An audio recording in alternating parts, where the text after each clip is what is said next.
हाथ जोड़ी ब्रह्मा जी से पूछली गौरा दे के करा से लिखल मोर विवाह।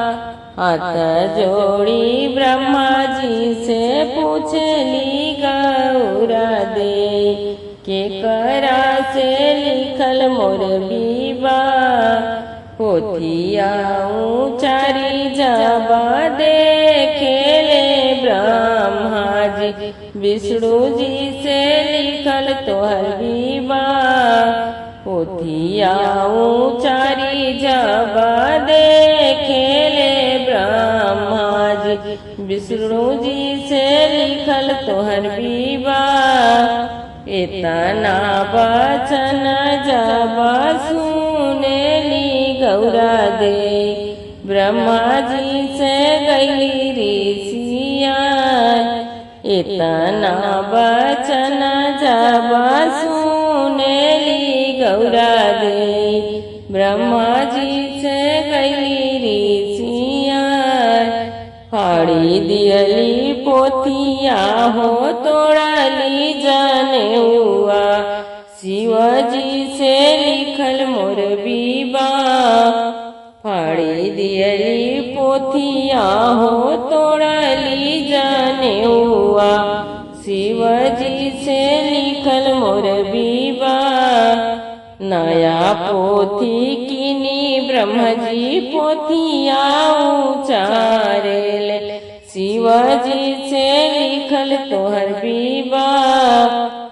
नया पोथी किनी ब्रह्म जी पोथिया उचारेल शिवजी से लिखल तोहर विवाह।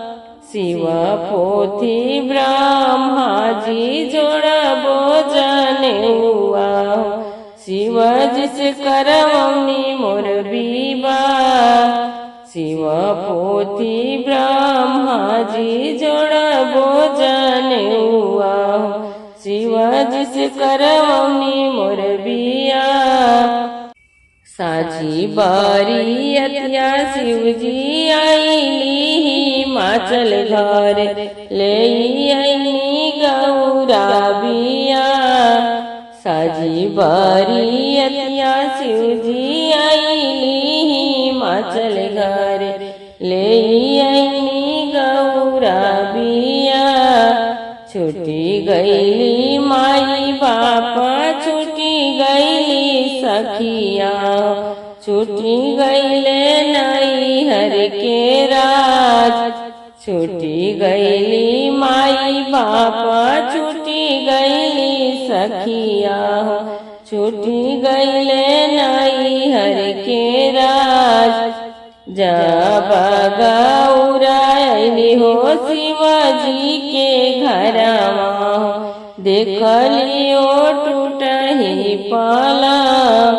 जब गौरा आईली हो शिवजी के घरवा देखलियो टूटही पलंग। नहीं बाड़े अनाधना नहीं बाड़े कोठवा भंगिया से भरल भनाडार। नहीं बाड़े अनाधना नहीं बाड़े कोठवा भंगिया से भरल भनाडार। रोवेली गौरा देई ठोकेली कपरवा कैसे बीती दिनवा हमार।